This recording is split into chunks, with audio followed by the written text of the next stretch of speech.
Bonjour à tous, merci d'être ici pour ce deuxième temps consacré au capitalisme en révolution. Certains d'entre vous étaient là, je crois, samedi à la Colline pour le premier moment sur le capitalisme et l'art. Nous allons aujourd'hui traiter le capitalisme comme révolution culturelle avec Luc Boltanski et Bruno Carsanti, avec Michel Vinaver, en remerciant nos partenaires, donc Mediapart, Sciences Po et Sens Public. Michel Vinaver, vous avez écrit cette pièce à un moment tout à fait particulier de votre histoire personnelle. Vous pouvez peut-être nous en parler.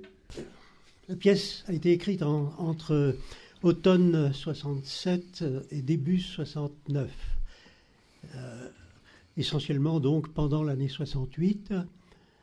À cette époque, je dirigeais la filiale de Gillette, la Gillette Company, multinationale, fabriquant et vendant des produits de grande consommation. En premier lieu, les produits de rasage, mais d'autres également, des produits cosmétiques. Et ceci, après être entré comme cadre stagiaire, puis subalterne, puis j'ai gravi les échelons, comme on dit. On m'a envoyé à l'école, dans une école de management, enfin Gillette m'a envoyé dans une école, puis j'ai dirigé Gillette Belgique, puis Gillette Italie, et là je me suis trouvé aux commandes de Gillette France lorsque j'ai entamé l'écriture de Par-dessus bord après avoir écrit, 3 pièces? Oui, 3 pièces, Les Coréens, Les Huissiers et Iphigénie Hôtel pendant le temps où j'étais cadre chez Gillette, et puis une panne qui a duré quelques 10 ans.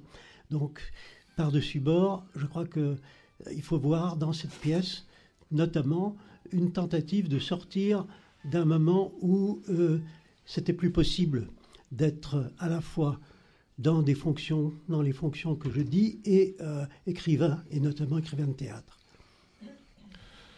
Et vous décidez de concilier ce qui pour vous était inconciliable, c'est-à-dire le monde du théâtre et le monde de l'entreprise, et de parler de l'entreprise au théâtre et de montrer le théâtre de l'entreprise.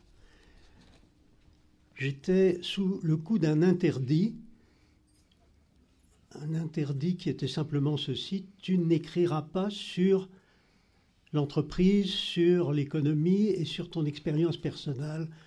Il faut qu'une cloison étanche sépare les deux personnes. J'étais d'ailleurs sous 2 noms différents. L'auteur n'avait pas le même nom que l'employé de Gillette. C'est interdit, je ne me le justifiais pas, c'était comme ça.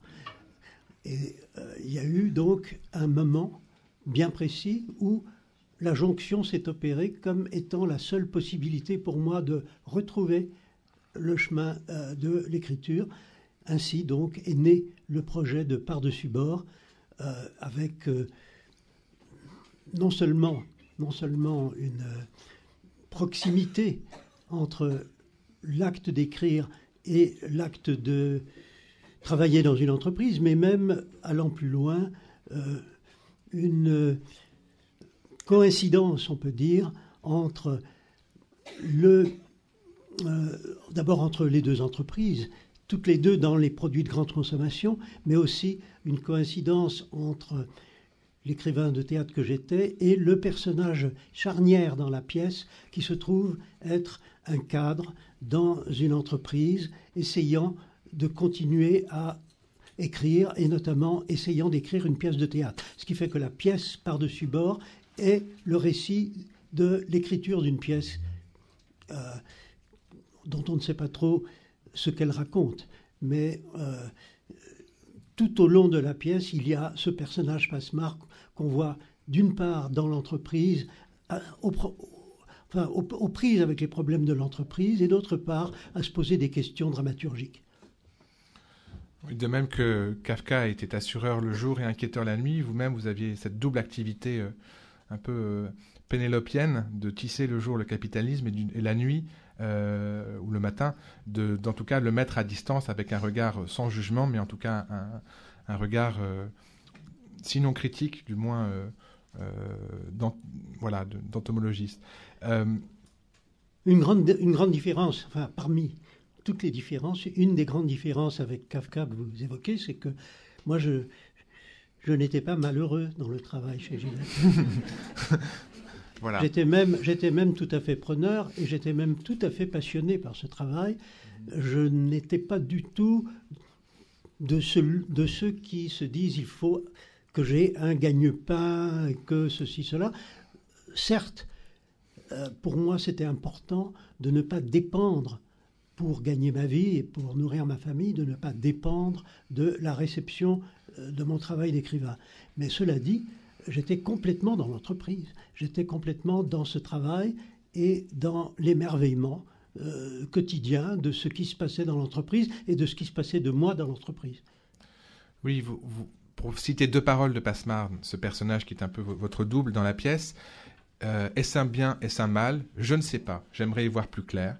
Donc, il y a cette espèce d'absence de jugement surplombant, le fait d'être, on est dedans, on est dans tous les sens du terme, on va voir comment c'est à prendre au sens fort, on est dedans, et à un autre moment, Passemarde déclare aussi, moi je veux bien. Moi, je veux bien. Ça veut dire, ça n'est pas je le veux absolument, je l'assume, mais je veux bien. Ça veut dire, je me laisse entraîner par ce mouvement-là. Et vous avez dit dans un de nos entretiens, je prends, mais je n'adhère pas. Je crois qu'une des caractéristiques du personnage Passemarde, c'est la passivité. Et ça a à voir aussi avec mon caractère. Je ne suis pas quelqu'un qui décide de son destin. En général, les choses m'arrivent plutôt que je ne les produis. Alors, pour en venir à l'enjeu même de la pièce, il s'agit donc de l'histoire d'une entreprise, Ravoir et Dehaze, et cette entreprise va passer d'un monde à un autre, et une entreprise française traditionnelle des années 60, de structure familiale, et qui va être absorbée par une multinationale américaine. Et donc c'est ce basculement-là que votre pièce décrit. On y reviendra évidemment dans notre discussion dans un instant. Alors, pourquoi avoir choisi pour cette entreprise comme objet le papier toilette? Il s'est imposé. Il s'est imposé parce que d'abord, moi j'étais dans les lames de rasoir qui est un produit jetable. Le produit jetable en question a été l'invention de quelqu'un qui s'appelait King Gillette, un Américain. En 1894, il a eu l'idée d'une lame qui se jetait après usage. Et ça a été l'invention en fait de la jetabilité en termes de produits de consommation. Ça a été donc c'est une invention qui allait beaucoup plus loin que celle simplement d'un usage particulier. Voilà. Alors je vivais dans la lignée de la jetabilité comme concept produit. J'ai voulu un produit qui aille encore plus loin dans la jetabilité, puisque une lame, il faut un temps entre le moment où on l'utilise et le moment où on la jette. Tandis qu'avec le papier de toilette, on est dans l'immédiateté de l'éjection après usage. Et on le garde assez peu. Ouais. Alors ça, c'est une première raison. Je vous donne des raisons auxquelles je ne réfléchissais pas du tout à l'époque, mais disons qu'elles sont venues justifier mon choix a posteriori. Une autre raison était que je voulais un produit aussi trivial qu'il soit possible dans la quotidienneté de l'existence de chacun. Il fallait creuser la distance la plus grande entre l'objet même qui allait s'inscrire au cœur de la pièce et toutes les réverbérations, les enjeux et voilà le tissu que j'imaginais encore obscurément à ce moment-là de ce dont le monde était fait, ce dont la société était faite, ce dont l'économie était faite. Je voulais cet écart. Pourquoi ?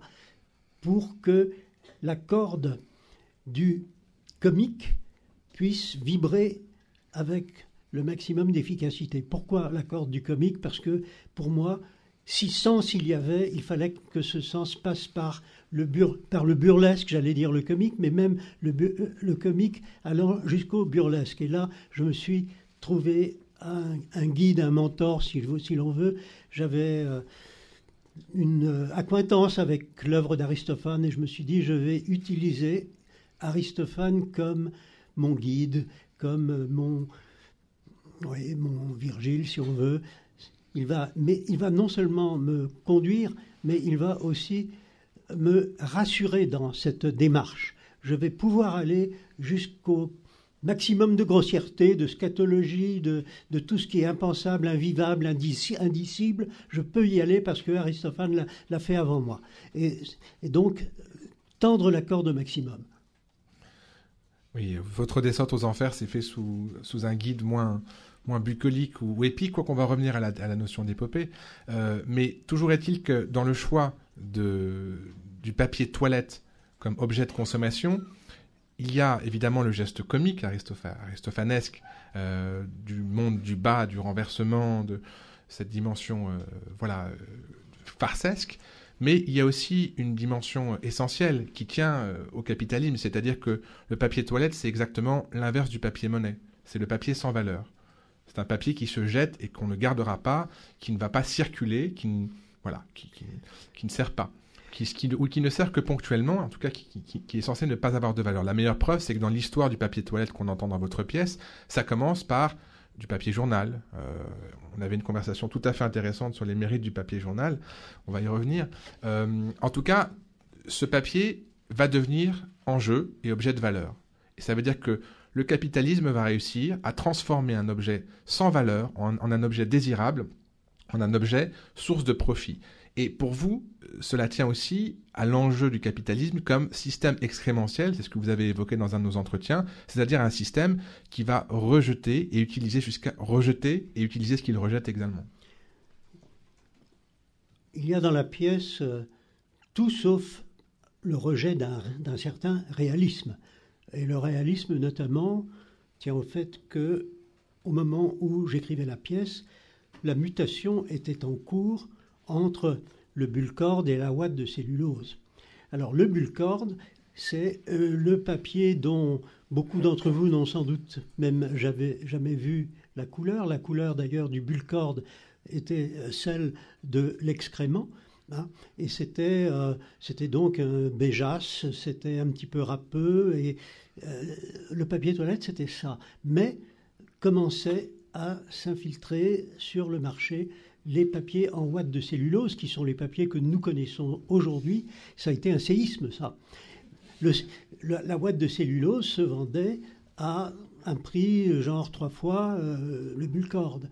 Et la différence entre les deux, en dehors de toute objectivité, alors là, le contact physique avec l'un et l'autre, c'est aussi que pour vendre la ouate de cellulose, il fallait s'y prendre autrement que de vendre le bulle-corde. Le bulle-corde correspondait en gros à un besoin, alors qu'avec la ouate de cellulose, on partait dans des zones qui jouxtent celles du rêve, du désir, un certain nombre comme ça de thèmes qui hantent encore aujourd'hui les publicités pour toutes sortes de produits qui sont la douceur, par exemple, la tendresse, etc.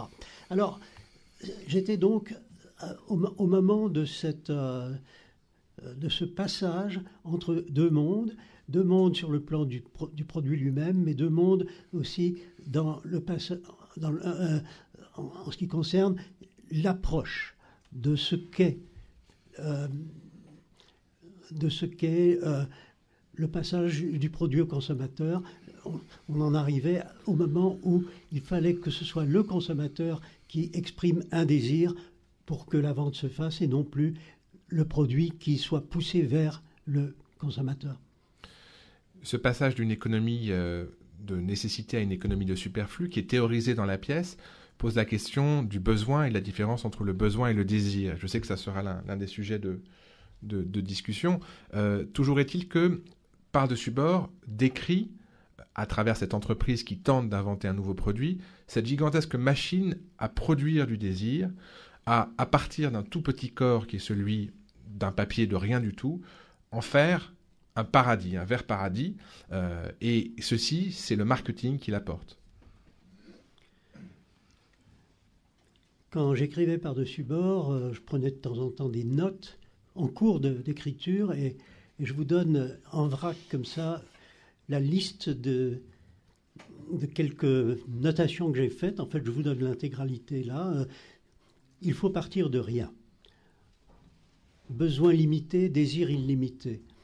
Faire du lieu commun la matière même, excitante. Capter. Partir du discontinu, sécréter une matière. Cordes et percussions. Il faut partir de rien. Texturologie de Dubuffet. D'énormes grossissements et des pans de vie quotidienne. Entre parenthèses, Tchekhov. Madame Lépine-Lubin, variation sur le thème de l'Annonciation. Saute de registre. Une description, pas une satire. La spirale. Je m'arrête là. Pourquoi est-ce que je vous donne ceci? C'est pour vous donner une idée du pêle-mêle dont je suis parti. Je ne suis pas parti de l'idée de parler du capitalisme ou de décrire le système, le mode de fonctionnement du système économique dans lequel nous étions. C'était plutôt partir d'éléments réfractaires et de voir comment tout cela peut en arriver à constituer une pâte dans laquelle, et puis le titre m'était venu par-dessus bord, dans laquelle le titre par-dessus bord pourrait se ficher de différentes façons et puis ça tiendrait toujours. Mais est-ce que cette patte même, ou cette manière de prendre tout ce qui traîne, comme vous l'avez également dit dans un entretien, n'est pas consubstantielle au capitalisme?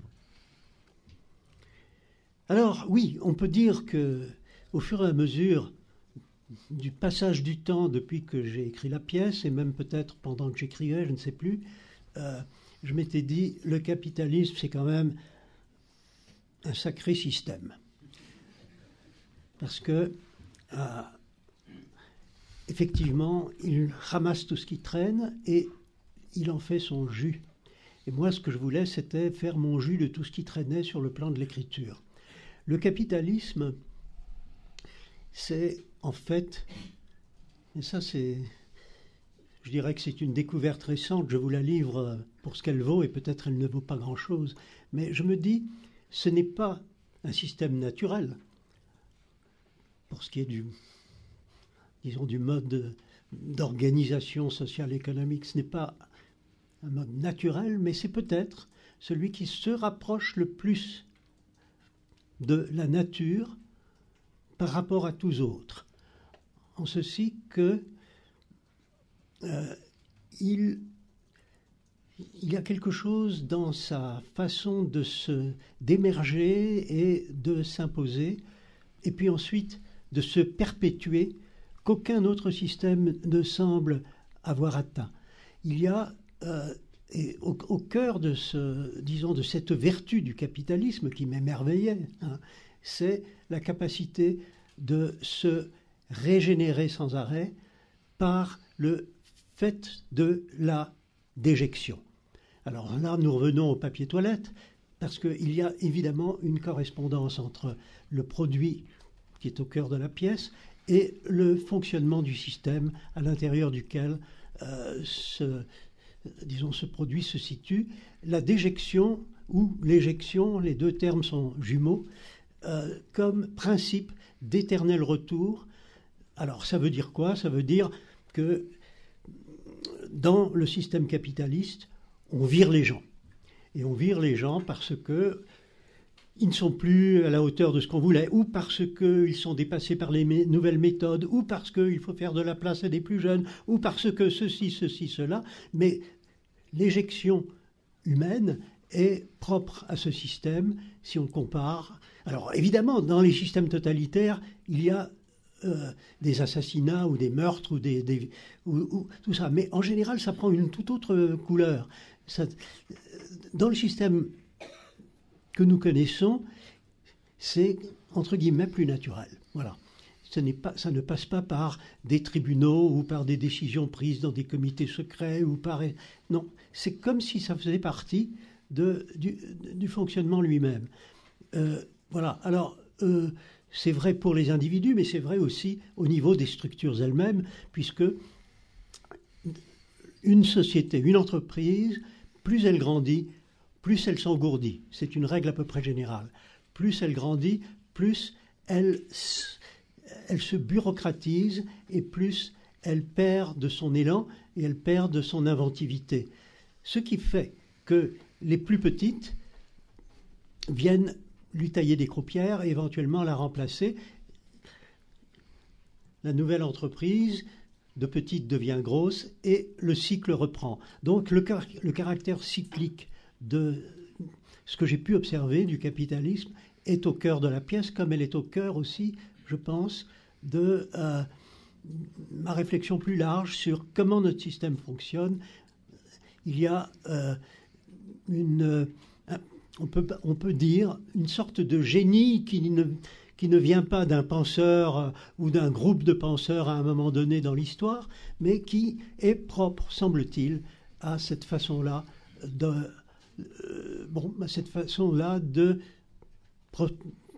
progresser ou de se perpétuer.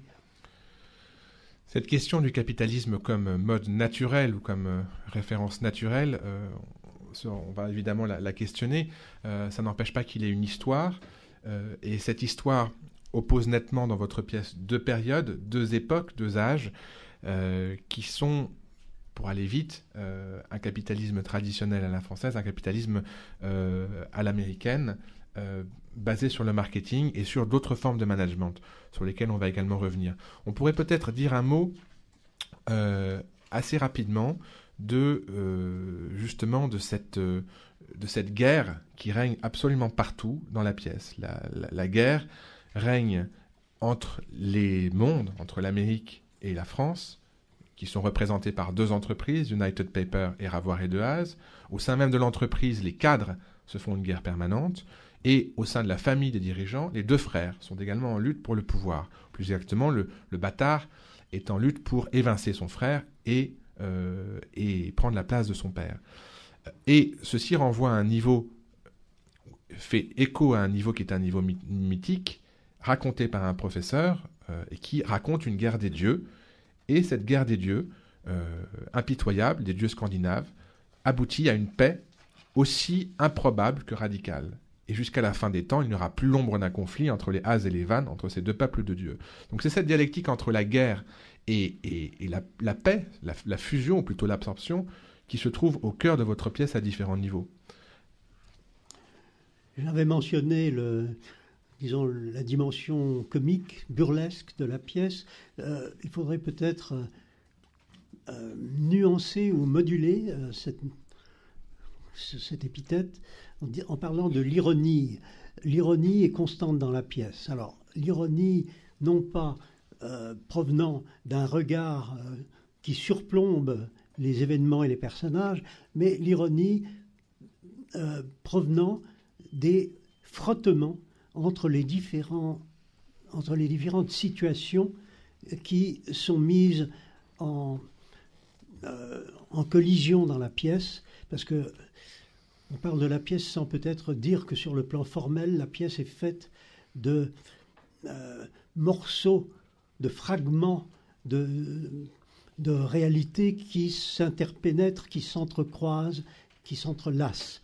Et ces entrelacs sont source d'ironie. Alors, pour revenir à la question que vous me posez, Gérald, je dirais que la paix qui survient entre les Haz et les Van, les deux peuples de Dieu, dans le discours du professeur Onde. Il professe au Collège de France, il est donc spécialiste des mythologies nordiques, inspiré à l'époque où j'écrivais la pièce par les cours que j'avais suivis de Dumézil au Collège de France. Eh bien, cette paix, qui est effectivement qualifiée de aussi totale qu'avait été la guerre et aussi imprévue, est mise en rapport ironique avec ce qui se produit à la fin de la pièce, où la United Paper, ou plus exactement, il y a une fête de l'entreprise, une fête chez Ravoire et Dehaze, une fête où on danse, où on boit, où on mange, etc. Et il y a des discours. Et alors le discours du président de la United Paper qui dit, voilà, nous ne formons plus qu'un seul peuple, en quelque sorte, et nous sommes liés, mariés pour l'éternité. Tout le monde sait qu'en fait, c'est une absorption enfin, tout le monde sait. Non. Peut-être que les employés, eux, se bercent d'illusions, mais c'est la prise en otage total de cette entreprise française familiale par un conglomérat, et tout va changer. Donc voilà, la pièce est sertie comme ça de jointures ironiques, dont celle-ci qui amène Passemard justement à dire, oui, il ne faut pas trop penser que rien ne va changer, on peut l'écouter, Monsieur Young, mais enfin voilà. Ayant posé ces lignes de force-là sur le capitalisme, sur la guerre ou sur ce rapport ironique, on peut peut-être tracer d'un trait la ligne générale de la pièce et pointer quatre dimensions. Par-dessus bord, donc, c'est l'histoire de cette entreprise française qui, au bout d'un moment, se trouve concurrencée par une entreprise américaine qui lui prend des parts de marché sur le papier toilette. Et donc, le père, à l'ancienne, décide de mener une contre-offensive. Et cette contre-offensive, c'est la sortie du papier bleu-blanc-rouge, papier patriote, qui doit permettre un sursaut national gaulien face à l'invasion américaine. C'est un fiasco, comme le dit le personnage du narrateur Passemard, et ce fiasco permet, par la chute du père, la prise de pouvoir par le fils bâtard. Et ce fils bâtard réorganise l'entreprise et lance une deuxième offensive en utilisant les armes des Américains, c'est-à-dire le marketing, une nouvelle forme de management, et c'est la révolution au sein de l'entreprise.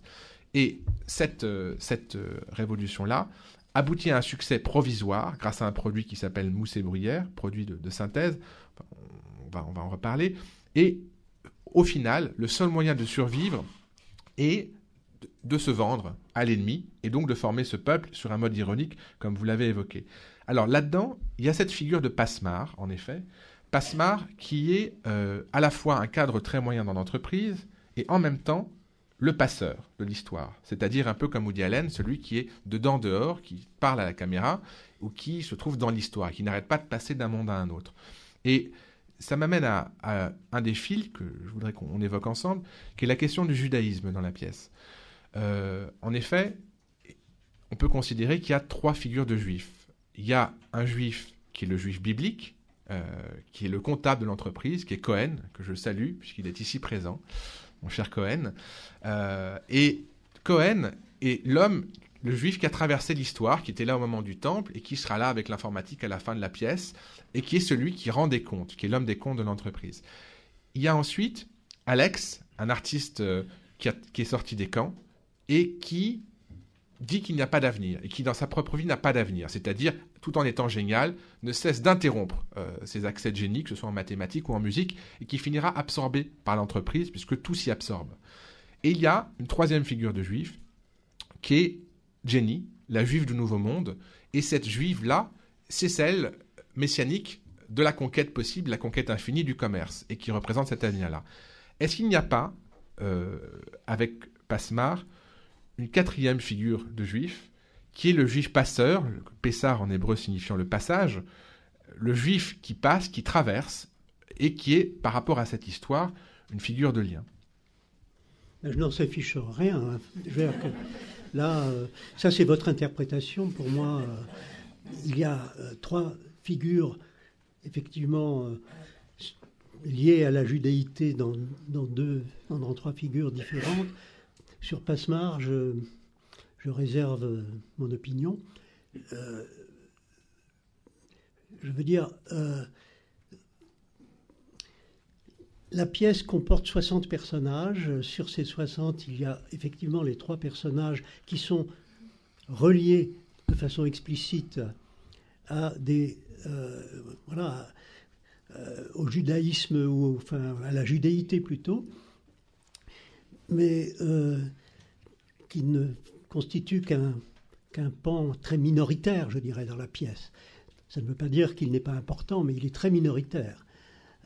Et quant à Passemard, je crois que c'est vraiment de l'interprétation. Alors, pour moi, ce qui m'intéressait, c'était le triangle que constituent ces trois figures totalement différentes,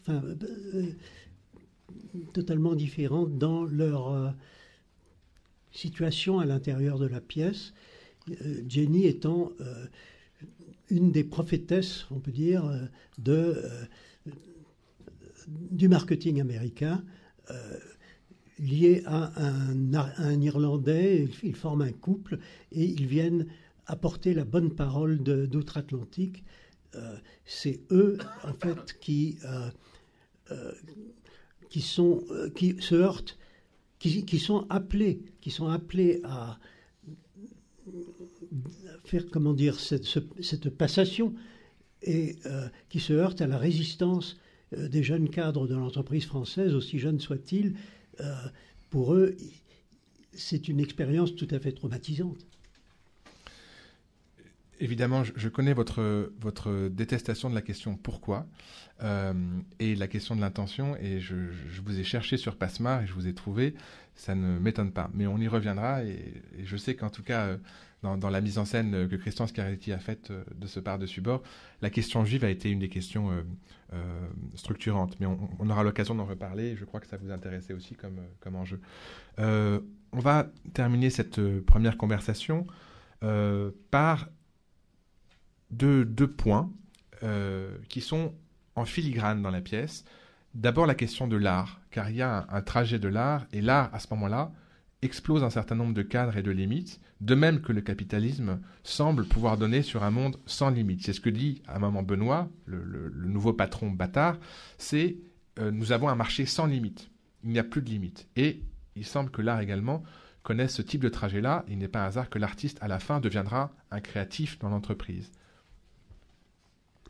Passemard, en tant qu'auteur dramatique, est plutôt un lièvre qu'un lion. C'est pas un grand aventurier. Néanmoins, il baigne dans un contexte, dans les années 67-69, où il faut faire du théâtre total.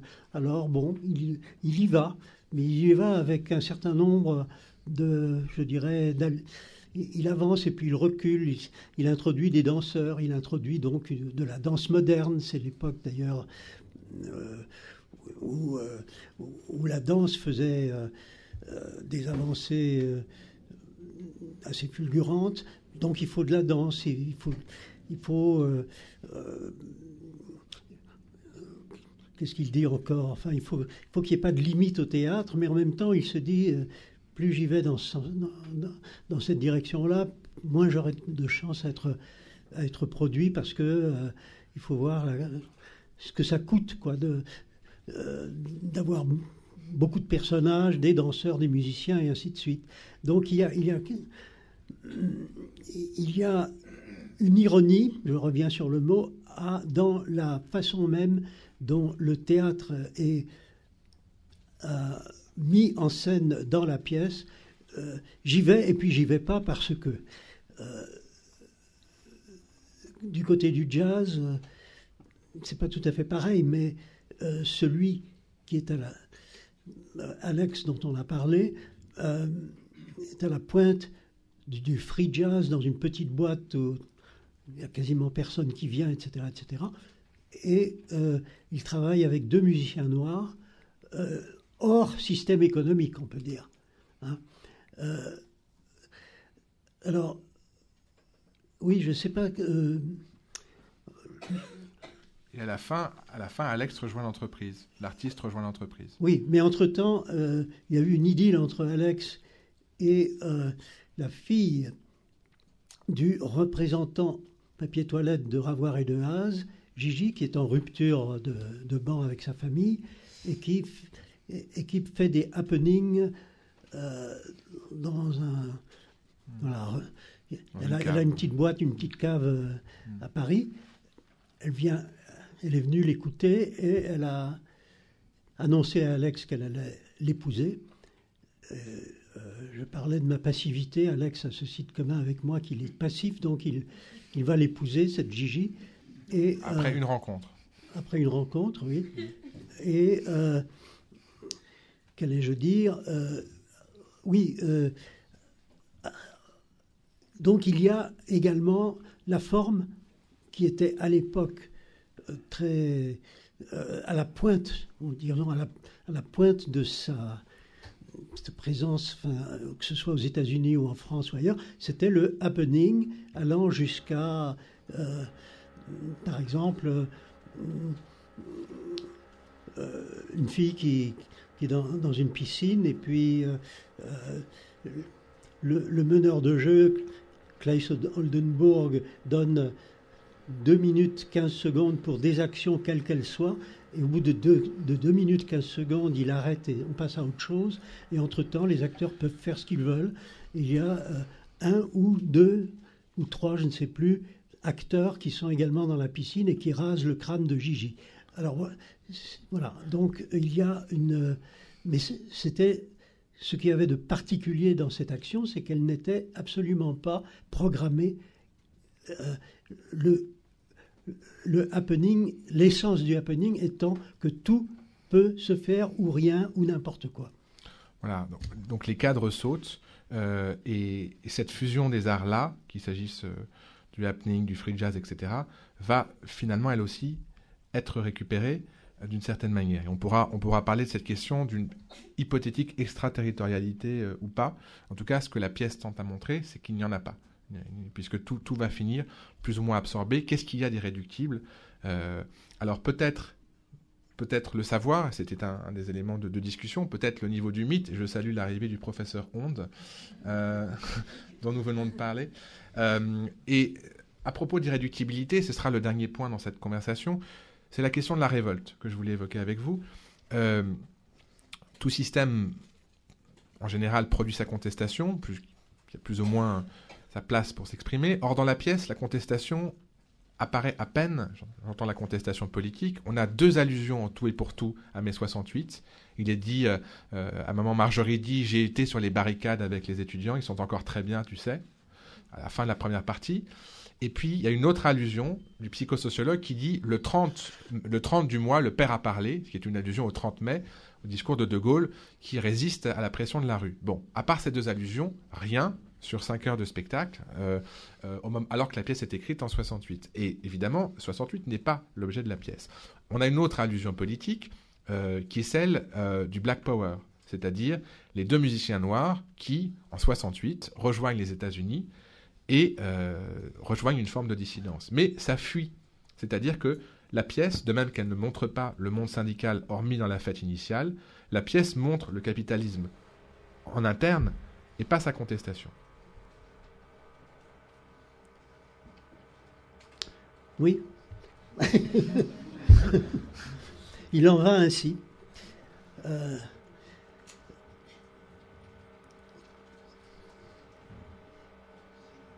Non, je n'ai pas d'autres commentaires à faire. Très bien. Alors que ce sujet, vous l'abordez dans d'autres pièces. À la renverse, par exemple, King, qui a un discours révolutionnaire tout en étant un capitaliste. Mais je pense que c'est intéressant d'avoir ce portrait interne. Alors on va passer maintenant à notre deuxième temps, à notre discussion avec Luc Boltanski, Bruno Carcentier et Michel Vinavert, sur la question du capitalisme comme révolution culturelle.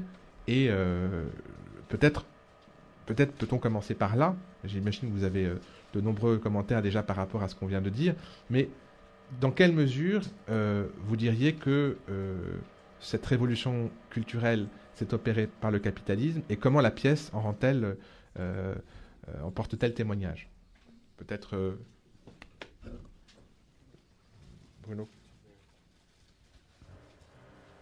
Bruno Carcentier. Bon, oui, moi j'ai été très frappé effectivement par... On m'entend là ? Oui. Non.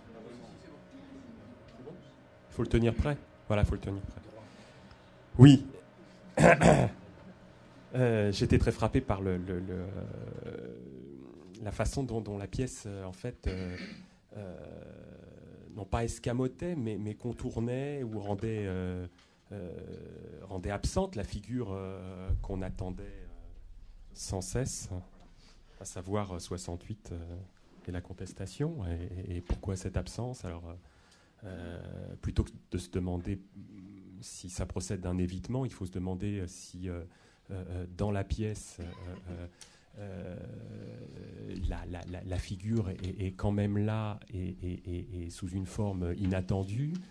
Moi, il me semble que la manière qu'a cette pièce de nous toucher à propos du capitalisme, c'est la façon dont elle aborde la question du jugement, en fait, du jugement. Jugement sur les personnages, jugement sur les choses, jugement, évaluation stratégique de la bonne politique à mener dans l'entreprise, jugement sur la période, hein, d'une certaine figure du capitalisme à une autre. Alors, je crois qu'au début de votre intervention, Gérald, vous avez cité Kafka. Et effectivement, ne serait-ce que du point de vue de la langue, il y a quelque chose qui nous approche, qui nous fait nous tenir très près de Kafka. Vous savez, Scholem écrivait... on n'entend pas. Scholem écrivait... Voilà, en fait, il faut que je l'incline. Écrivait à Benjamin, ce qu'il y a d'incroyable dans Kafka, c'est qu'on a l'impression d'entendre la langue du jugement dernier. Hein. Et c'est le seul à tenir la langue, à avoir la langue du jugement dernier. Alors, j'ai retrouvé quelque chose de cet ordre, une impression assez analogue en écoutant, en lisant la pièce. Qu'est-ce que ça, si l'idée de jugement dernier a un sens, c'est que le jugement dernier va nous surprendre forcément parce qu'il ne correspondra pas du tout aux autres, à nos petits jugements, hein, à nos jugements de tous les jours, à nos jugements aussi pertinents qu'ils peuvent être dans le fonctionnement de notre société, au sens large et au sens restreint, au sens du social et au sens commercial du terme. Alors, en quoi le capitalisme tel qu'il est décrit là résonne comme dans une langue du jugement dernier, hein. En fait, j'ai trouvé une manière de me le formuler, vous me direz si vous avez la même impression. D'abord, c'est l'absence de point de vue critique sur lequel fonder un jugement. Il n'y a pas de détenteur du bon jugement à l'intérieur de la pièce, et il n'y a pas de lieu qui nous soit donné pour nous placer et prononcer un jugement sur le capitalisme tel qu'il est, tel qu'il évolue d'une figure à l'autre. Alors, donc ce parti pris d'immanence, hein, il est assez extraordinaire, et finalement, Kafka, c'était la même chose. Il y avait un parti pris d'immanence étonnant, et qui faisait que là, effectivement, on se disait aucun de nos petits jugements n'est à la hauteur du genre de jugement qui est ménagé par ce texte. Alors, qu'est-ce que la figure du capitalisme introduit dans cette question du jugement? Voilà comment je vois la chose. Il y a dans la pièce une circulation permanente. Hein.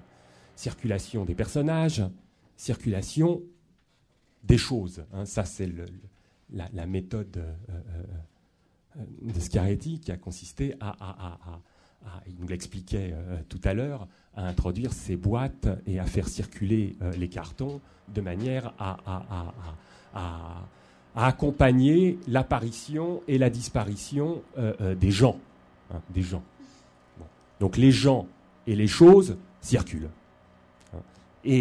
Et ensemble, par ces frottements que vous signaliez, il y a quand même des valeurs qui se constituent. On est en plein dans le mode de fonctionnement d'un système capitaliste. Hein. Les valeurs s'attribuent par le frottement, la circulation des choses. Jamais elles ne sont attribuables de façon fixe, hein, arrêtée, à un personnage ou à une chose. hein. Même le papier nationaliste, là, au tricolore, on ne sait pas s'il va marcher ou non, et on ne sait sa valeur qu'à partir du moment où il est battu et renvoyé dans les cordes. Bon, alors ça, finalement, j'ai trouvé qu'il y avait que le capitalisme était un personnage, en fait. Hein, que le capitalisme était un personnage parce qu'il était ce qui apparaissait comme ce qui doit nous obliger à changer notre topique du jugement. Hein. Alors je ne sais pas si vous êtes d'accord avec cette idée, l'idée justement que finalement les personnages eux-mêmes, on ne sait jamais ce qu'ils valent. Au début de la pièce, comme c'est une pièce finalement très prenez pas mal, mais très facile en fait. Hein. C'est-à-dire qu'on entre, on se dit « Ah ben celui-là, est-ce qu'il va nous être sympathique ou pas? Est-ce qu'il est bon? Est-ce qu'il est mauvais? Est-ce que c'est un type bien ou est-ce que c'est un minable ?»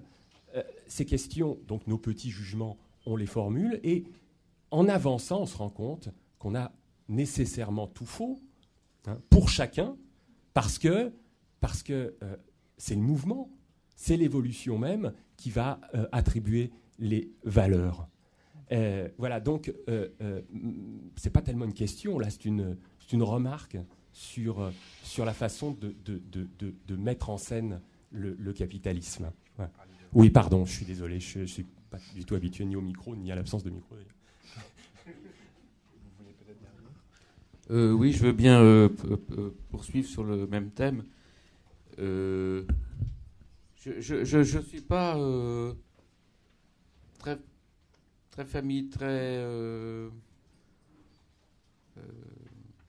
satisfait de la formulation du capitalisme comme révolution culturelle.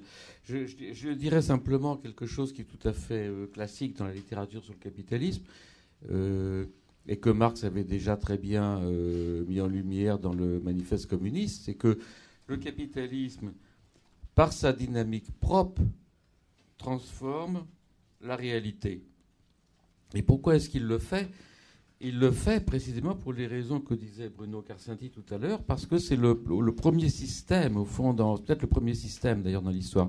C'est la première façon d'organiser le monde qui est parfaitement indépendante par rapport aux valeurs, à la morale, à la religion, etc. Parce qu'il est orienté uniquement vers le profit, et vers le profit défini de façon comptable. La base centrale pour comprendre le capitalisme, c'est de comprendre la comptabilité. Ma collègue Afia Pello, avec qui j'ai écrit Le Nouvel Esprit du Capitalisme, fait maintenant des travaux sur la comptabilité qui sont absolument passionnants. Et les économistes feraient bien de s'intéresser plus à la comptabilité qu'ils ne le font. Et donc, le cadre comptable est le monde pour le capitalisme. Et du même coup, bien évidemment, la recherche du profit, la chasse au gaspillage, comme on dit, l'accroissement de la productivité, etc., amène des transformations très profondes. Alors, qu'est-ce que l'on voit là-dessus dans la pièce ? On voit deux choses qui sont liées, évidemment. D'une part, un mouvement, là encore, qui est tout à fait présent que Marx avait complètement vu. Un mouvement de tension entre une bourgeoisie, peut-être parce qu'elle a pris et parce qu'elle a été en concurrence avec la noblesse, une bourgeoisie attachée au maintien des traditions, attachée à la morale, attachée aux valeurs, et qui tire presque entièrement ses moyens d'existence des modalités de profit qui sont offertes par le capitalisme, et un capitalisme qui amène cette bourgeoisie à trahir ses valeurs, vendre ses œuvres d'art, laisser, je ne dirais pas prostituer ses filles, mais c'est pas loin de ça, etc. Évidemment, il y a déjà eu une grande pièce écrite sur ce thème, qui est La Cerisette de Tchekhov, qui est entièrement fondée sur cette dynamique. Et là, qu'est-ce que l'on voit ? On voit cette espèce de contradiction qui n'est pas tragique pour les raisons que je vais dire, qui est simplement drôle, entre une bourgeoisie attachée à ses traditions et qui sans arrêt les trahit pour suivre le chemin du profit. On le voit dans un moment particulier de l'histoire, en l'occurrence de l'histoire de France, mais je pense que ça a pris d'autres formes dans d'autres pays, qui est le passage dans les années 60 d'un type d'arrangement du capitalisme qui liait du capitalisme familial et en compromis avec l'État-providence qui s'était mis en place notamment pour opposer un barrage à la montée du socialisme et du communisme, et le passage à une autre forme de capitalisme qui va et qui d'ailleurs va profiter petit à petit qui va gagner la guerre d'ailleurs, qui va gagner la guerre contre le communisme et contre le socialisme, et qui va se construire contre la bourgeoisie familiale en développant beaucoup plus loin des méthodes de management. Et donc, dans la pièce, ce passage est manifesté notamment à travers des personnages, mais aussi à travers des objets, et particulièrement à travers deux objets, le produit, qui est le PQ, le papier cul, le papier toilette qui devient papier cul, et la collection de tabatières XVIIIe siècle. Alors, on a déjà pas mal parlé du PQ. Nos tendances anales se sont donné libre cours pendant le déjeuner, et chacun y est allé de ses petits souvenirs. Mais l'important dans la pièce, c'est qu'elle... Tabatière, oui, on va y venir.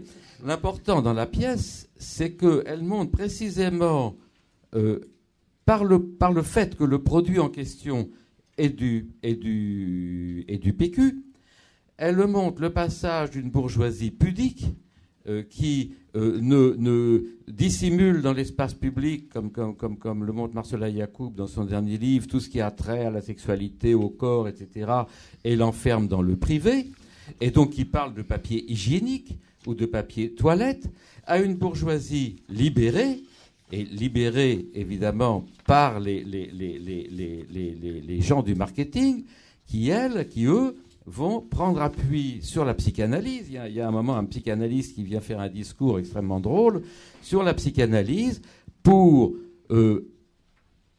obliger les concepteurs du produit et du même coup leurs futurs consommateurs à regarder en face le cul, c'est-à-dire à le connecter à la jouissance, à l'érotisme, à l'analité, et à accepter que ce qui concerne le papier avec lequel on s'essuie soit un objet patent, explicite de jouissance. Et donc, voilà effectivement un moment de changement culturel tout à fait important. Alors, qu'est-ce qu'on peut dire ? Alors, j'ai oublié, excusez-moi, les tabatières XVIIIe siècle. Les tabatières XVIIIe siècle offrent un autre type d'articulation. Oui, c'est-à-dire le patrimoine, ce qui symbolise finalement le patrimoine familial du père de l'entreprise. Voilà, le père Fernand possède une collection de tabatières XVIIIe siècle, apparemment de grand prix, puisque un de ses fils, le légitime, s'il me souvient bien, se propose de racheter des parts d'entreprise en la vendant. Et il discute avec l'antiquaire qui lui vend ses tabatières, qui n'est pas seulement un homme d'argent, qui est un homme de culture, qui s'intéresse au passé, à Marie-Antoinette, à Madame de Pompadour, pardon, à Madame de Pompadour. Madame de Pompadour aussi. Pompadour, n'est pas loin. À Madame de Pompadour. Et le Fernand en question est lui-même un amateur d'art, qui, dans ses moments perdus, peint un modèle nu qu'il traite d'ailleurs aussi mal qu'il traite sans doute ses ouvriers, c'est-à-dire comme une chose, tout en discutant argent avec son banquier, mais un homme de culture. Et puis, le pauvre homme fait un infarctus, il crève. Il crève d'ailleurs parce que le médecin, qui est aussi dans la logique du capitalisme, le fait passer dans un service où la survie n'est plus assurée parce qu'il a des nouveaux clients qui, dans l'ordre de sélection, viennent avant lui. Et qui payent mieux. Bon. Donc il crève et il est remplacé par, comme il a été dit tout à l'heure, son fils illégitime, qui lui a compris ce qui s'annonce et qui abandonne, ou peut-être n'a jamais eu, la vieille culture pour la nouvelle culture du management.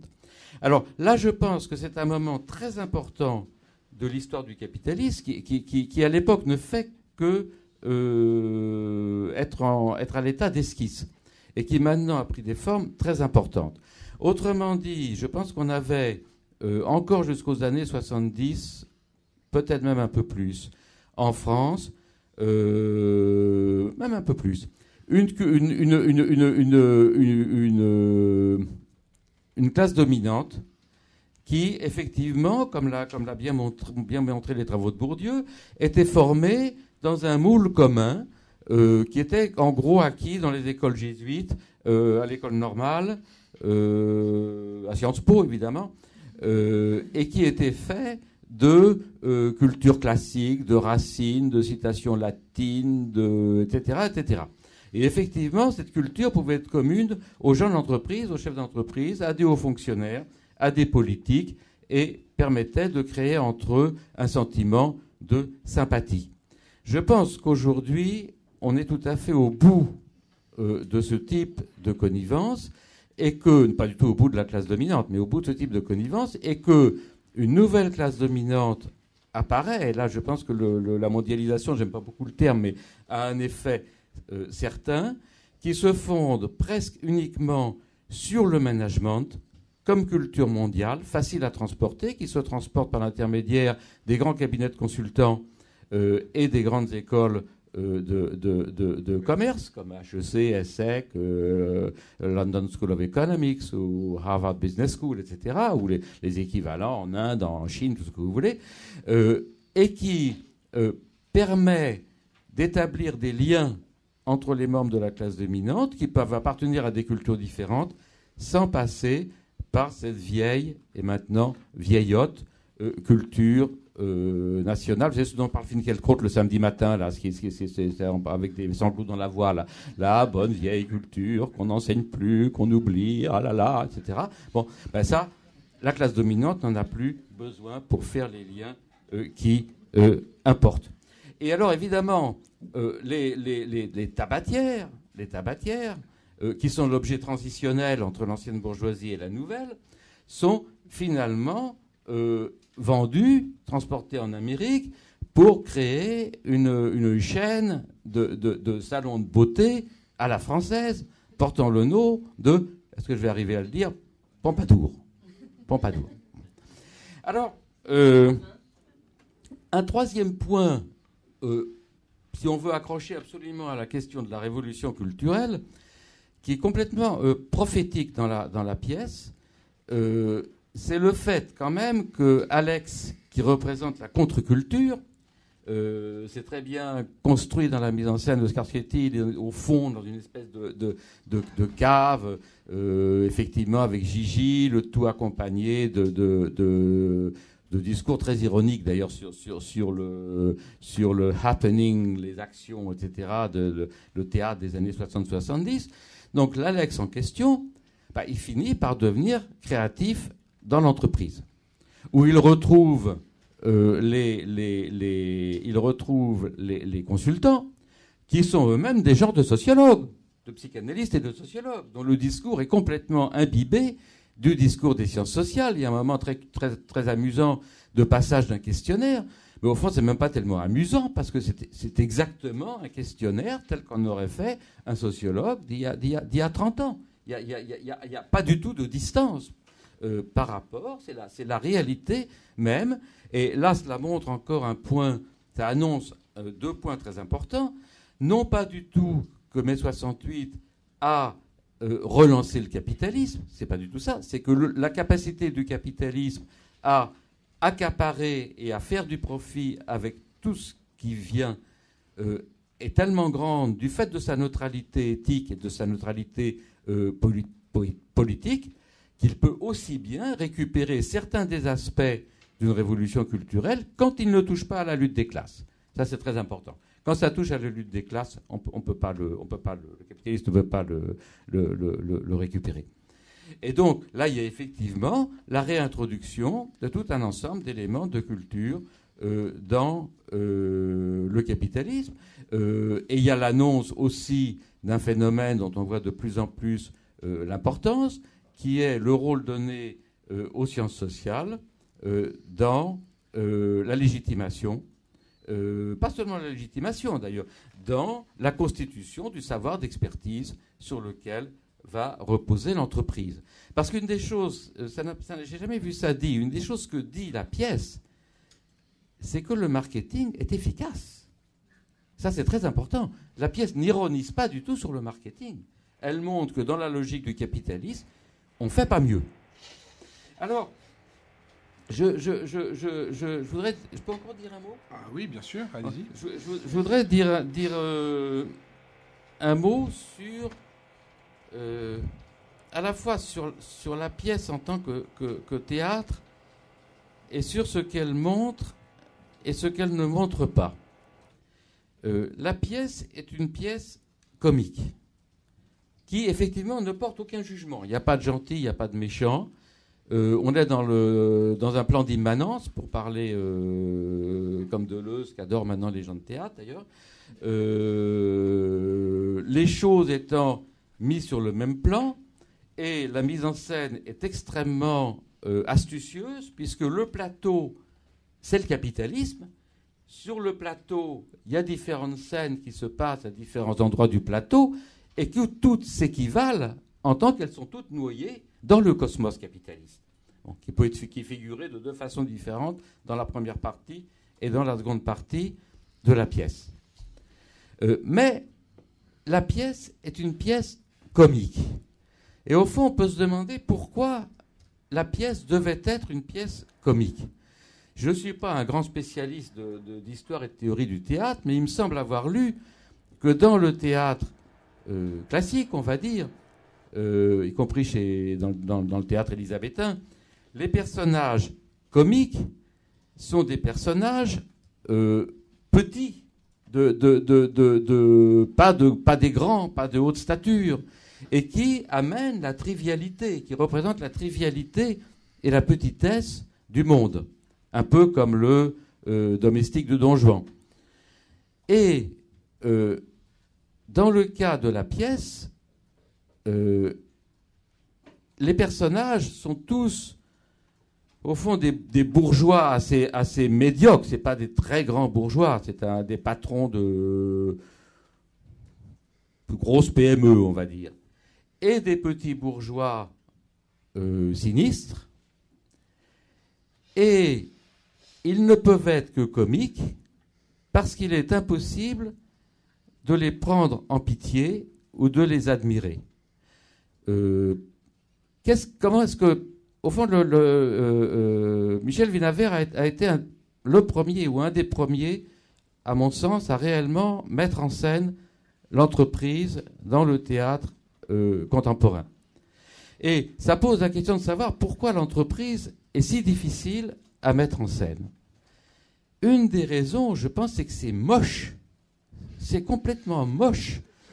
On n'a pas envie de s'y identifier.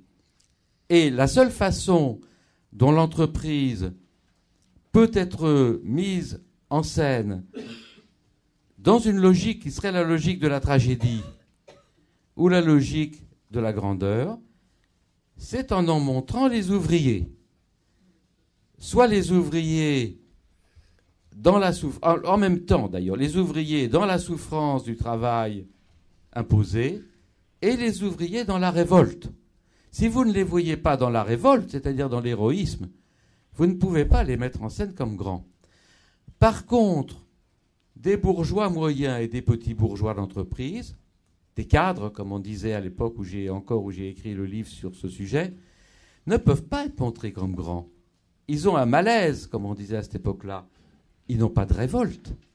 Parce que, selon la tradition des jurisconsultes sur l'esclavage, ils ont préféré la soumission, la subordination, à la révolte et ils profitent de la subordination. Donc on ne peut pas les grandir. On ne peut les attraper que par le rire. Alors, je voudrais donner un dernier point sur ce problème, sur cette question de l'usine et des ouvriers. La pièce est fantastiquement, en dehors de ses qualités prodigieuses sur le plan théâtral et artistique, elle est extraordinaire sur le plan historique et sociologique parce qu'elle décrit complètement un mouvement tout à fait récent à l'époque où il a été écrite, et elle préfigure très fortement l'avenir. Mais ce moment est un moment où ce qui importe pour le capitalisme français, ce sont les sièges. C'est ce qui se passe dans les sièges. Et il faut réorganiser les sièges. 10 ans avant à peu près, ou même 15 à 10 ans avant, les missions de productivité qui avaient été envoyées aux États-Unis étaient revenues avec ce discours. Sur le plan des ingénieurs, on fait aussi bien que les Américains, mais sur le plan marketing, marchandisation, organisation, on ne sait pas faire. Et effectivement, le monde industriel français était un monde d'ingénieurs avec comme modèle d'excellence l'armée. Il y a eu toute une série d'ouvrages publiés entre les années 30 et encore les années 50, assimilant l'idéal de l'ingénieur, c'est-à-dire du cadre, à l'idéal de l'officier, dont le fameux livre de Lamiran, le rôle social de l'ingénieur, copié sur Lyotet. Et ce moment-là, donc ce moment des années 60, 65, 67, va être le moment d'introduction du management au sens du marketing, de la définition du produit, et où on invente le produit. C'est-à-dire que jusque-là, il y a des objets qu'on vend, mais il n'y a pas un produit. Parce qu'un produit, ça n'est pas un objet. On le voit très bien dans la pièce, où le même papier peut être 2 produits différents. Le produit, c'est la chose, et c'est l'enveloppement, et c'est le discours qui l'entoure, et c'est les lieux où on le vend, et c'est celui qui le consomme. La réplique que je préfère dans la pièce, c'est « Il faut demander à des médecins », peut-être que j'invente un peu de travers, mais en gros c'est ça, comment faire pour que les gens aillent aux chiottes 2 fois par jour, parce qu'à ce moment-là, ça doublera notre chiffre d'affaires. Ce qui montre Chier bien 2 que fois le par produit, jour et c'est notre nous. marché double, ouais, c'est ça. Quoi ? Chier 2 fois par jour et notre marché double. Voilà, chier 2 fois par jour et notre marché double. Ce qui prouve bien que le produit, c'est aussi nous. Le produit, c'est aussi le consommateur. Et donc, la France découvre l'invention du produit. Et tout cela se fait dans les sièges, et il faut réorganiser les sièges, virer les vieux employés qui étaient là depuis 30 ans, garder l'idée de grande famille, mais disons en grande famille recomposée et non plus en grande famille traditionnelle, etc. Mais le problème n'est pas encore l'usine. Le problème deviendra l'usine après les grandes grèves de mai 68 et après le combat ouvrier des années 69, 75, on peut dire, 76, auquel Giscard d'Estaing mettra fin. Et qui entraînera un autre type de réorganisation du capitalisme, qui sera une réorganisation du processus de travail lui-même, avec le recentrement sur le métier, la robotisation, je ne veux pas vous l'énumérer tout, parce que la réorganisation autour du projet, puis l'externalisation, etc. Et ça, évidemment, ce second moment-là ne pouvait pas être dans la pièce, puisque la pièce ne porte pas du tout sur l'époque où il s'est mis en place, et porte sur une époque où ce moment-là n'était même pas encore réellement préfiguré. Ce qui est fantastique, c'est que vous répondez déjà à une trentaine d'enjeux d'un coup. J'aimerais prendre dans votre intervention 2 points pour les lier. C'est la question de l'héroïsme, de l'héroïsme, du comique et de la libération. Vous dites, on ne peut pas trouver de grandeur à ces personnages, ils sont comiques parce que ce sont des petits bourgeois ou des cadres médiocres. Peut-être de notre point de vue, toujours est-il que, il me semble que dans la pièce, il y a une certaine forme d'héroïsme du point de vue des personnages.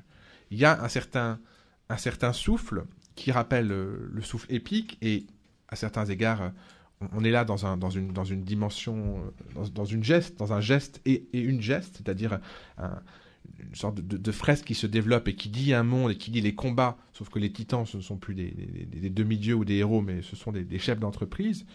Et est-ce qu'un cadre ne peut pas être tragique? Est-ce qu'un cadre est simplement ridicule?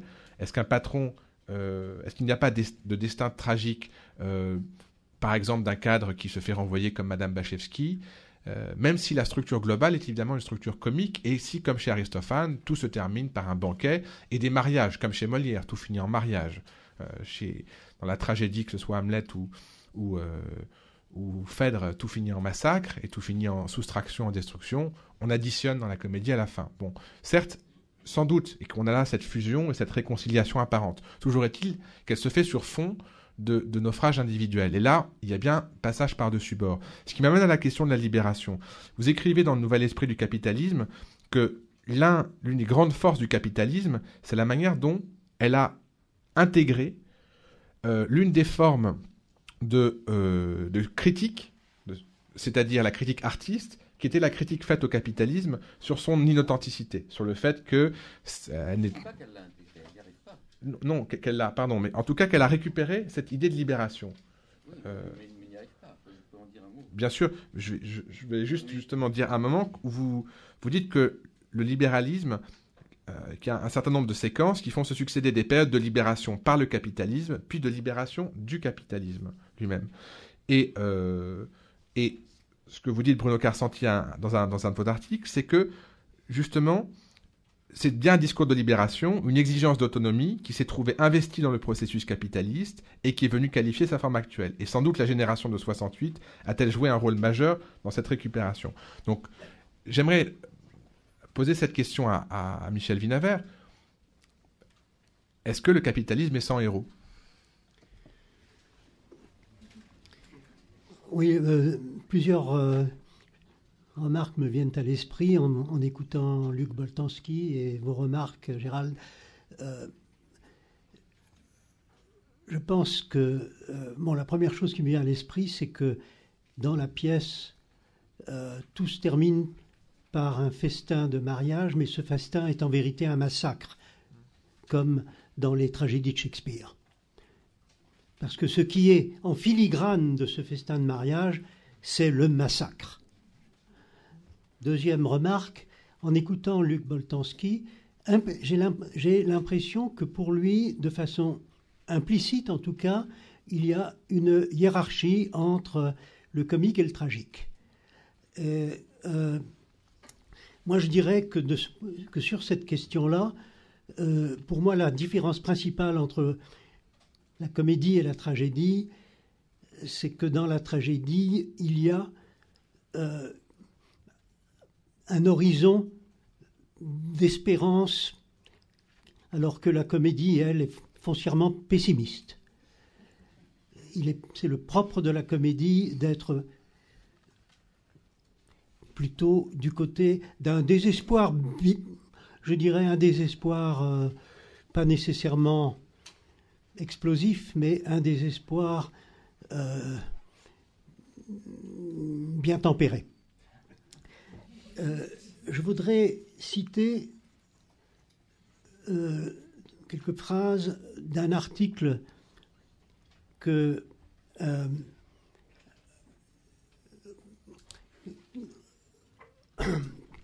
m'a frappé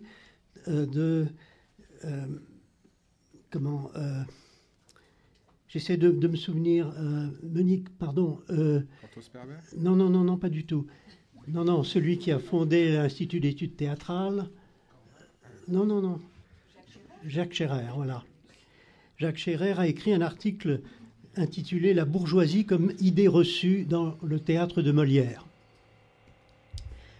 Et il parle donc de Molière, mais il renvoie Molière à Flaubert et au dictionnaire des idées reçues, et il dit ceci: le statut de l'auteur comique, qui est nécessairement intégré dans un groupe social, et en même temps doit présenter à ce groupe une image critique,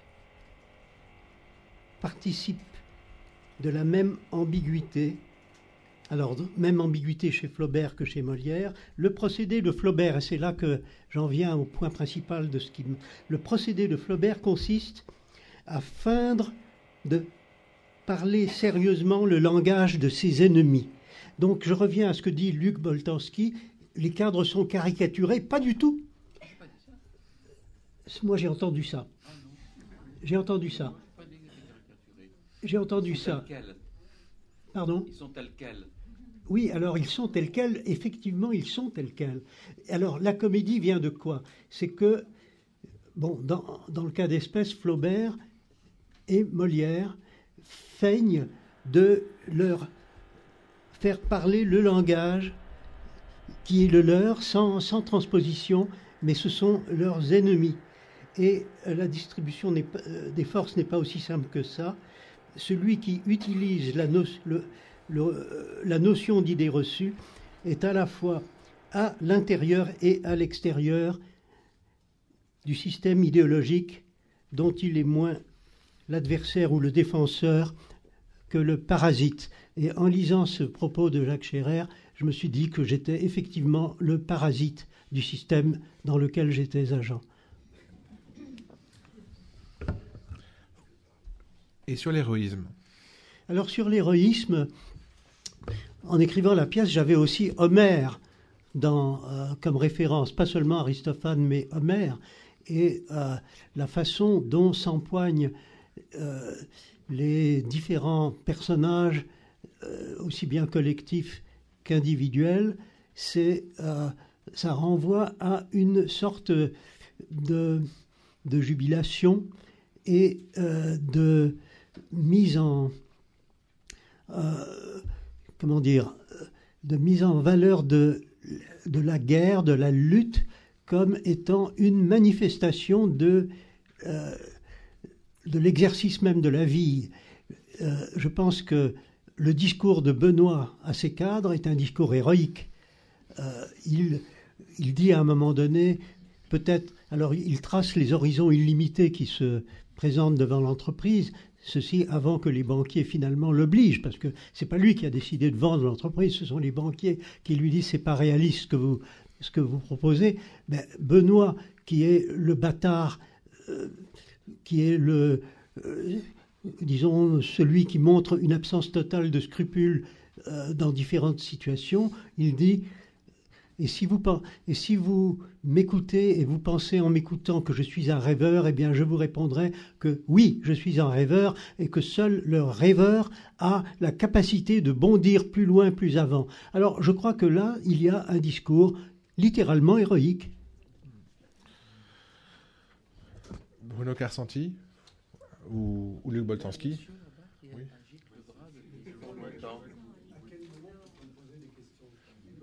Dans un quart d'heure, si vous voulez bien.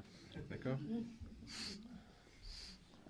Oui, sur cette question de l'héroïsme, peut-être juste deux mots, mais en fait, vous venez de donner la clé en disant il y a une figure de l'héroïsme qui est présente dans ce moment où le rêve est invoqué. Hein, et c'est qu'il y a quand même plusieurs manières d'être héroïque, et il me semble que l'analyse de Boltanski dans le Nouvel Esprit nous permettait d'y voir clair dans l'héroïsme du capitalisme et dans la dose d'héroïsme dont le capitalisme s'est nourri de façon variable dans le temps.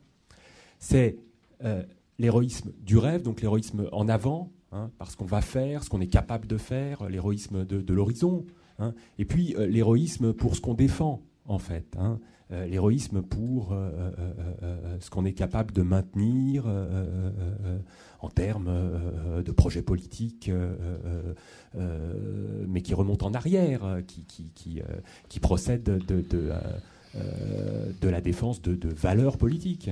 Hein. Alors, le problème du capitalisme, effectivement, c'est que, étant donné, comme l'a rappelé Luc, que le capitalisme n'est pas en lui-même un pourvoyeur de valeurs de type moral ou de type politique, hein, il redéfinit le concept de valeur à ses fins. Il ne lui reste que l'injonction à produire un horizon. Et cet horizon, qu'est-ce qu'il peut être? Alors, à un moment donné, assez vite dans la pièce, le professeur au Collège de France fait ce cours sur le mythe du combat des dieux. Hein, et on se dit à ce moment-là, ça peut être une clé pour comprendre comment le capitalisme va procéder, à savoir une lutte qui aboutirait ou viserait une fraternisation finale. Et évidemment, c'est une mauvaise clé, c'est une fausse clé, puisque cette fraternisation finale, Winawer l'a rappelé, c'est un massacre. En fait, c'est un massacre, mais en forme de fraternisation. Hein. Alors, héroïsme du capitalisme.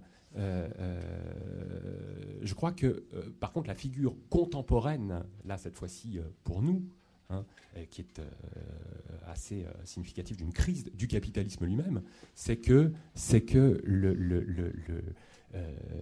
l'héroïsme des années 60 n'est plus présentable. Hein.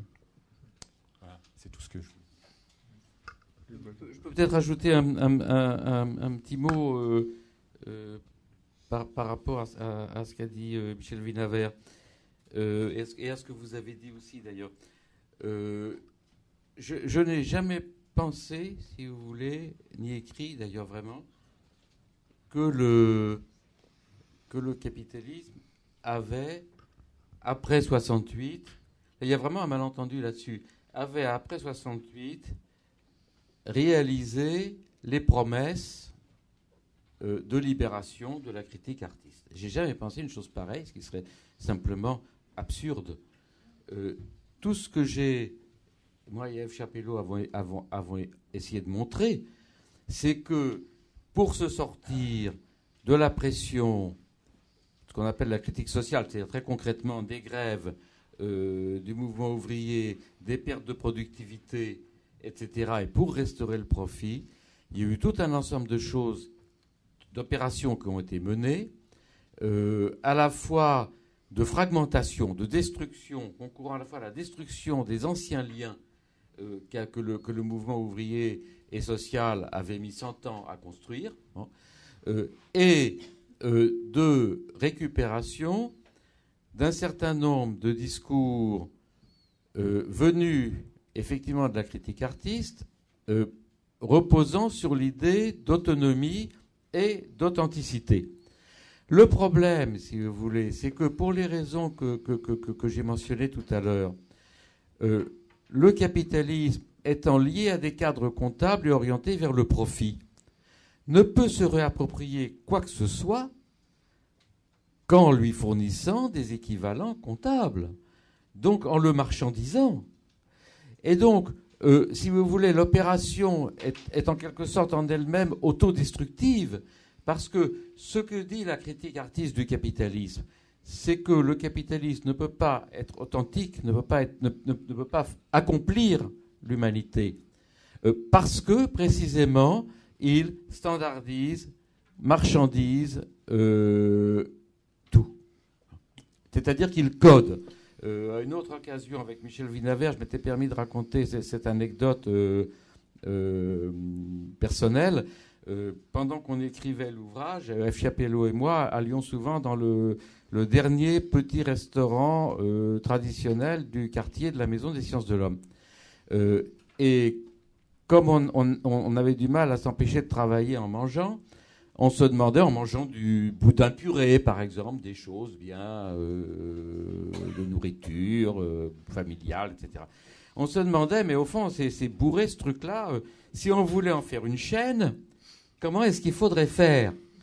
Évidemment, il faudrait le coder, il faudrait le standardiser et donner un équivalent comptable du prix de chacun des éléments que l'on connaît. Donc il faudrait reproduire les tables, les nappes à carreaux rouge et blanc.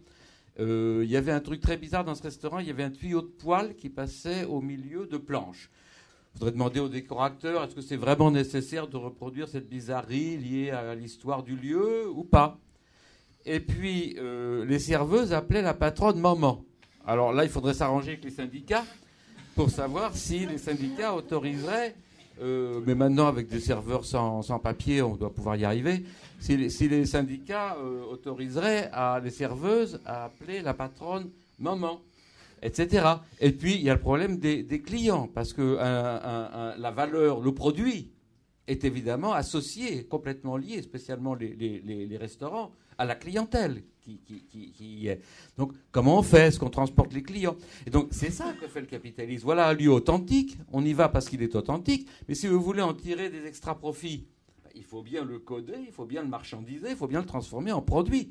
Et dès l'instant où vous le transformez en produit, évidemment, vous détruisez son authenticité, ce qui fait que le capitalisme a sans arrêt besoin de rechercher des nouveaux gisements d'authenticité, comme par exemple en passant du tourisme collectif au tourisme d'aventure, ou maintenant il y a du tourisme écologique, ou il y a du tourisme convivial, donc comment ça s'appelle? Quand on va directement emmerder les gens chez eux, s'asseoir à leur table, je sais plus comment ça s'appelle, du tourisme équitable peut-être, ça s'appelle peut-être du tourisme équitable. Bref. Et donc voilà sur ce point. Vous voulez que j'arrête? Non, je ne veux pas que vous arrêtiez. Je voulais juste, pour revenir à cette idée de l'horizon que Bruno Carcenti évoquait, et de cet héroïsme, disons, vague, sans objet, mais avec marchandise, et de la standardisation que vous évoquez. On avait tout à l'heure une discussion, avant de venir, sur la question du besoin. Le capitalisme est cette machine à fabriquer du désir. Et ce désir, le paradoxe de ce désir, c'est son mélange de promesses de singularité et en même temps de massification, d'accord, d'homogénéisation. Donc, c'est peut-être de ça dont on pourrait parler maintenant, sur ce rapport au besoin et au désir. Et vous disiez tout à l'heure, Bruno Boltanski, c'était une chose avec laquelle je crois que vous étiez d'accord, sur qu'est-ce que c'est que le superflu, finalement.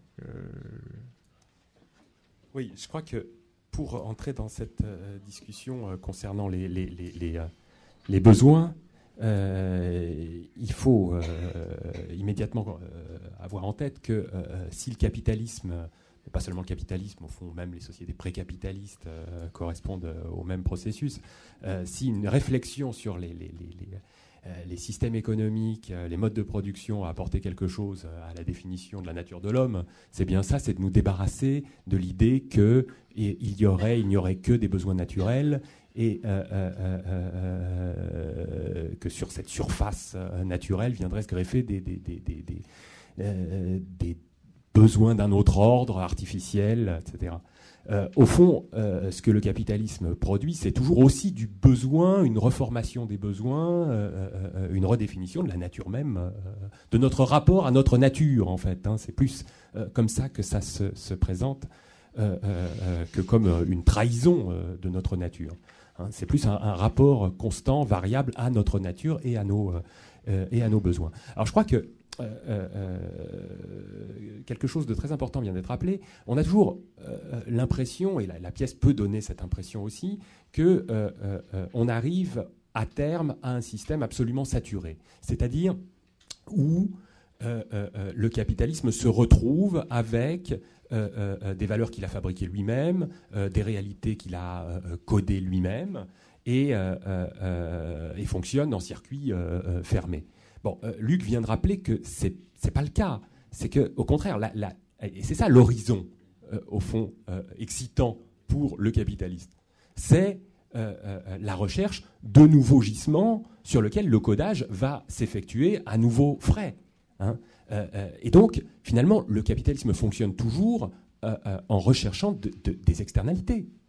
Il a besoin d'externalités en permanence. Et c'est une angoisse. Où est-ce qu'il va aller les trouver?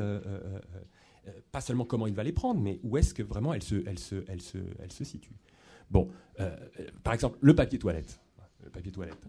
Ce qui est, écoute, le papier journal, c'était le moment où le papier toilette n'était pas encore du papier toilette. Hein, où le papier utilisé n'était pas sur le marché. Hein. En même temps, il était absolument nécessaire d'aller chercher ça ailleurs que dans un espace où la marchandise était déjà marchandise. Tu comprends ? C'est un moment créatif. Bien sûr, c'est un moment créatif, mais c'est le moment excitant pour le capitaliste. Ça. C'est ce moment-là qu'on voit décrit justement dans la pièce. Oui, tout à fait. Et là, on peut dire que il y a vraiment un héroïsme capitaliste de ce point de vue. Mais en fait, on peut décrire ça aussi en termes plus macro. La prolétarisation des ménages, par exemple, dans l'histoire du capitalisme. Ça a été un processus qui a été extrêmement créatif. Hein. Il n'était pas dit qu'il fallait réduire complètement le ménage à l'identité prolétaire. Au contraire, le maintien d'une économie domestique a été pendant très longtemps une ressource essentielle, et c'est en opérant sur cette ressource que le capitalisme s'est relancé. Alors je crois que ça c'est important pour nous faire comprendre que le capitalisme n'est pas un système, c'est un système au sens qu'on a dit, mais ça n'est absolument pas un système fermé, parce que si c'est un système fermé, il meurt. Hein, voilà, ça Absolument. Ce sera le thème de la prochaine table ronde sur une économie du monde, et on va se retrouver dans un quart d'heure. Merci.